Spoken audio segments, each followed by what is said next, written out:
Hello, everyone. Today I'll be presenting a comprehensive analysis of Nike. We'll explore the company's business performance through a kind of a multifaceted lens. We'll examine their financial strategies, and then we'll also look at their market position and social responsibilities at the end. First, I'd just like to highlight Nike's remarkable global strengths. They've built a really impressive international footprint. They've maintained a very great or robust financial position, and they constantly have demonstrated exceptional innovation capabilities. When I think of Nike, I think of a company that is really strong at innovating. However, they're not without challenges. Nike continues to grapple with labor practice reputation risks and also just an overdependence on footwear sales. Nike is a global leader again in sports apparel and footwear. They were founded in 1964. They are actually originally known as Blue Ribbon Sports. They are headquartered in Beaverton, Oregon. They're known for their innovative products. They have really strong marketing. They also have a large plethora of athlete endorsements, which is a big part to why their brand legacy is really good. Nike's name comes from the Greek goddess of victory, which symbolizes their competitive spirit. Again, when I think of Nike, I think of sports. So, again, I just like that anecdote about Nike and their name. Now have a pestle analysis overview. The political side of things, international trade tensions kind of affect their manufacturing and distribution. Nike has to be just aware of what is happening from a political standpoint in multiple different countries. We'll kind of talk about that, the legal side too, but they need to be aware of what is going on in governments that they, you know, engage in with business. From an economic standpoint, consumer spending really influences the sportwear market. If things, in the market are down, or if we're in a recession, the discretionary income probably isn't going to be very high. So it's really vulnerable to consumer spending, just fluctuations, and again, how well the economy is doing. Like a lot of different industries, but sports, clothing, and footwear definitely fall under that line. The social side, it's growing. I'd say the fitness consciousness and just wanting to be healthy is growing in a variety of countries. That provides new market opportunities. It also just allows Nike to continue to build their brand since it's a growing trend. Technological innovation is really key to staying competitive. We'll talk about that here in a little bit, but Nike has just looked at a variety of new technological advances when it comes to AI, to NFTs, to just smartwatches, I guess you could say. So, technology wise, I do think innovation is really important there. Environmental, we'll eventually talk about the Move to Zero sustainability initiative. Nike is trying to be carbon free by 2050, which is a lofty goal, but they do have some time to do that. And then again, from a legal standpoint, really complex international regulations just require Nike to be strategic when navigating throughout country to country.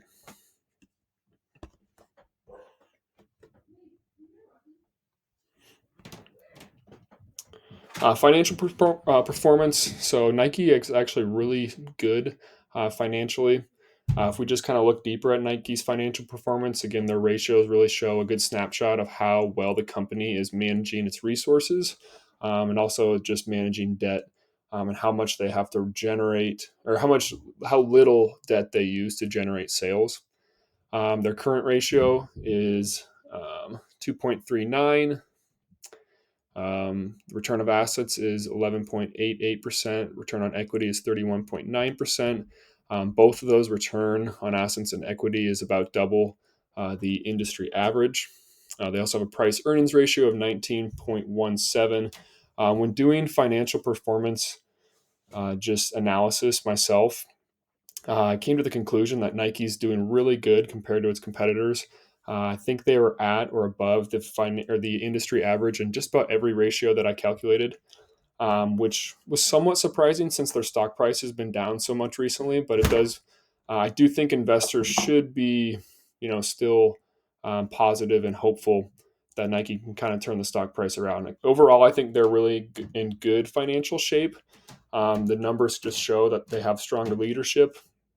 Investors should be impressed by their strong asset management, and they just really have strong decision making up top, in my opinion. Oops.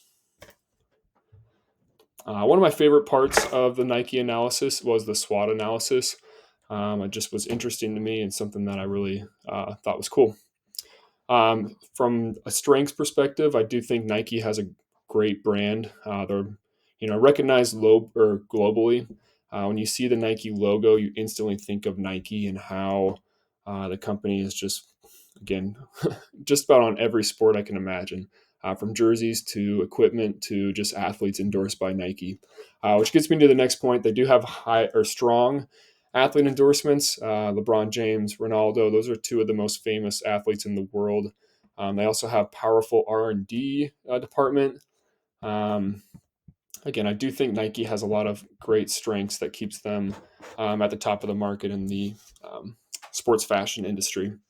They've also done really good at direct-to-consumer sales. If I go on Nike, excuse me, Nike.com and order some products, I'm really confident that they're going to be, arriving at my place in a quick manner, but also just high quality. I'm always satisfied when I shop online with Nike.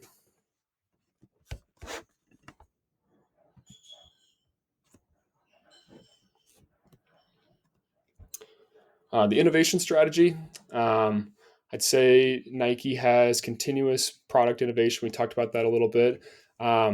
Throughout the years, they've introduced like the Nike Air Max, the Flyknit, like running shoe technologies are a couple of things that other companies have tried to imitate. Their dry fit clothing was kind of a revolution in the sports clothing industry. And I think, I wear dry fit clothing all the time. So it's definitely changed the way I wear clothing. They've also tried to get a little bit into like the blockchain and NFT engagement. I have a slide coming up where it highlights the swoosh engagement that Nike has gotten into, but they're just trying to innovate and follow some of the current trends going on in the 2020s. From a positioning perspective, they are one of the global leaders again in this industry. They have a diverse product range. You can buy everything from sports equipment to shoes to clothing. Again, they do a great job of giving you a variety of things to shop for. Again, they have a great digital and physical retail presence. It's nice being in Nebraska and having the Nike outlet. I know I'll get great service and just a great variety of products when I go there. And they also try and target multiple consumer demographics as well. I know in my paper I talked a bit about the trying to get into new markets such as like Eastern Asia and Africa, but they're definitely trying to again grow their brand in new markets. Excuse me. But of course, they're not without weaknesses. Just labor practice, controversies, and just an over reliance on footwear sales continue to challenge their brand reputation. And that's something that's really hard to get past. Once your reputation is stained a bit, it takes a long time to clear that up. I think I'll talk about that in the recommendations. But one thing they do need to do is just be more transparent about their labor practices.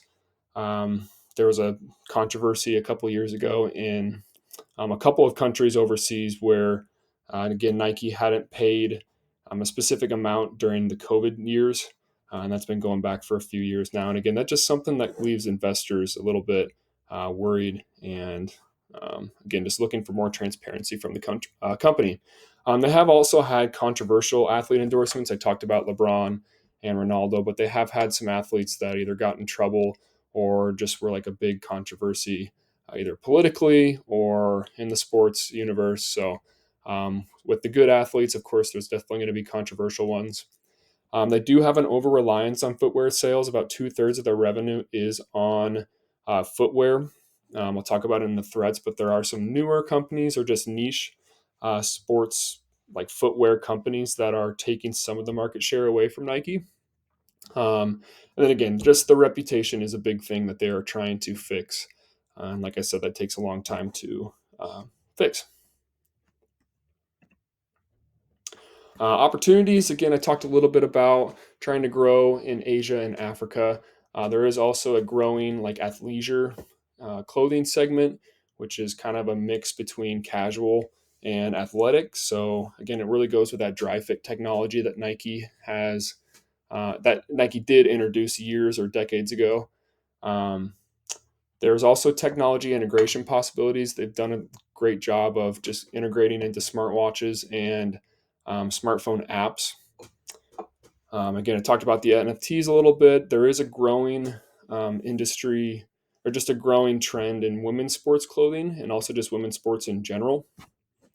So I do think some of the like emerging markets that are most promising are definitely going to be Eastern Asia and Africa, but also again the women's side of things too. So when again looking at market strategies, I would focus on Asian and Africa markets. I'd try to, if I were Nike, I'd try to target growing middle class consumers. A lot of, I talk about it in my paper again too, but a lot of the Gen Z population really does like Nike, and Nike's probably, I think, the most popular sports clothing and footwear brand for Gen Z as well. Try and just make more localized marketing approaches, especially like if you could target big cities that have sports teams, of course, if you can. Those cities, in my opinion, probably are just more likely to potentially buy from Nike if they are sports fans already. Um, and then just try to increase their digital platform engagement. I think they do a great job on social media, but I do love their app and their just website in general. I find it very easy to find things to buy.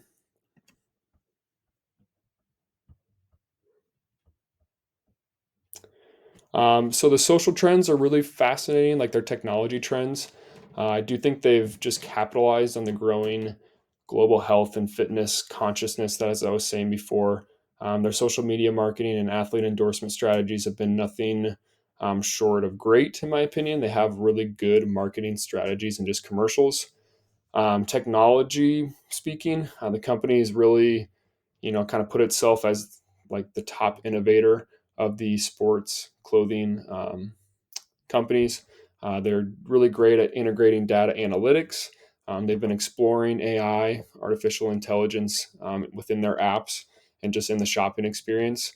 They've also looked at virtual reality shopping experiences, so putting on a virtual headset and shopping in a Nike store and just looking at the clothing, and then going online and purchasing that on the Nike clothing website. Looked at some blockchain and NFT platforms as just a way to further their brand. Again, talked about a little bit about the smart fitness technology. I know they've been doing that for decades, where they would have like a piece of technology that would go in your shoe. Obviously, with the development of smartwatches, it's a lot easier to track like how many miles you've ran or how many calories you've burned with the new technology there. But again, they just do a great job of integrating data into their products. Looking at threats, again, they have really intense competition from like Adidas and Under Armour.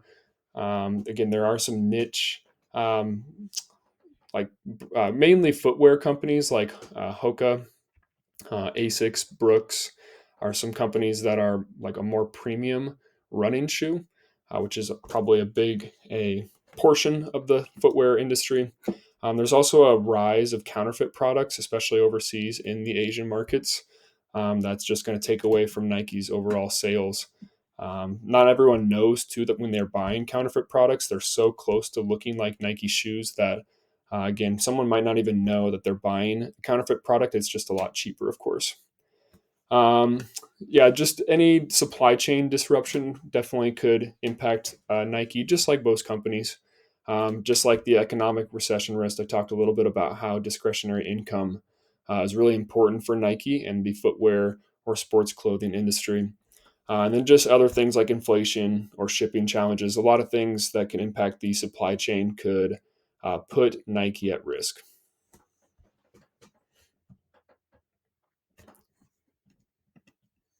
The competitive landscape of Nike, again, there are some competing brands like Adidas, of course, Puma. Those have become more popular in my lifetime. I remember as a kid, I really thought of Nike as the top dog, but I do know a lot of those kind of secondary companies have grown recently. I talked a little bit about the counterfeit product challenges. Um, with that, there's price and quality differentiation between Nike and those other companies. I would say Nike's not the highest quality when it comes to like a running shoe, but they price themselves kind of in that range too. Same thing with basketball shoes. Look really cool, but maybe not the highest quality compared to other competing brands. But again, since they have a strong brand loyalty and just a strong brand overall, people still are continuing to buy Nike shoes, even though the quality might not be the highest. The corporate social responsibility, Nike has introduced the Move to Zero sustainability campaign. This kind of demonstrates their commitment to environmental responsibility. Their goals include for this campaign includes to reduce greenhouse gas emissions. They also want to divert 100% of their waste from landfills and try and turn them into recycled products. They also would like to reduce water usage in their textile or just clothing production. And then just part of their social responsibility too, again, is to try to address their historical labor practice criticisms. Like in the or kind of late '90s, 2000s, Nike was kind of the poster child for um, just sweatshop labor and just child labor, of course. And again, that's a really hard stain on the reputation to get rid of over time without being transparent. So I think part of their responsibility too is just being more transparent and talk about their ethical practices in the labor market. So again, with sustainability, their commitment is carbon neutrality goals. They are trying to use more environmentally friendly materials. They do have better waste reduction strategies than decades ago. And again, just trying to be more transparent on the supply chain initiatives and their consumer focused sustainability. Again, just doing this in general is going to attract new customers that are also environmentally aware and are also sports or clothing or just like athleisure clothing consumers. So, if those two kind of fit in the Venn diagram, there's a good chance that they'll want to buy from Nike. So, for my recommendations, again, I would say just to continue their emerging market expansion in other countries and also just in women's sports. I would definitely recommend enhancing their ethical labor practices. I've talked about that quite a bit during this presentation. Really important to be transparent in how they are, manufacturing their products. Just continue to diversify their product offerings as things evolve, as other sports become more popular. It might be a good idea to maybe look down that line, such as like a lacrosse or even hockey, for example. I definitely continue to, innovate, use technology. I do think Nike's, right up there with the best of them when it comes to innovation and just using technology. I think back as a kid, just spending time in like the Nike Shoe Lab designing shoes. That seemed way ahead of its time about 10, 15 years ago, but that just, again, is an example of how Nike is a great innovator. And then just strengthen their sustainability commitments. I do like that just campaign that they've been doing. I think that'll help just grow their ethical side of things. So some key takeaways here. Again, I think Nike has a strong global brand. Um, they have a very innovative approach. I've said that a lot.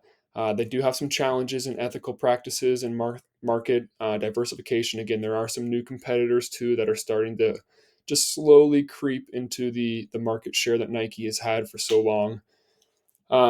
There's also significant opportunities in technology and just emerging markets. Again, continuous innovation is really important for Nike, and then sustainability as a core business strategy is something that Nike's trying to do, but something that I also agree with. In the future, again, just keep trying to grow globally, continue to have technology-driven products. I think that's one reason why younger customers really like Nike. Keep looking at sustainability. Just be not try to like avoid market disruptions, but just be prepared and have contingency plans just in case. And then just be adaptable. That's really a key to success. And I think that's why Nike's been doing so well over the last 10, 30 years, 10, 20, 30 years. Again, Nike really represents a complex Global brand. They have a strong financial performance as well, and they have an ability to adapt continuously, which is help them hold that market position as a market leader. So their future success will ultimately depend on maintaining those ethical practices, though, driving that technology or that technological innovation, and then just continue to be strategic when positioning themselves in the market. So I really learned a lot about Nike while doing this. I'm very confident in Nike's just long-term success. I do think Nike is going to be really, or is just going to continue to be very popular, but this young generation still really loves Nike, and I do think their stock price will rise over time, which I know isn't the main point of this, but I do think Nike's going to turn it around eventually. So, yeah, thank you. Thanks for a great class.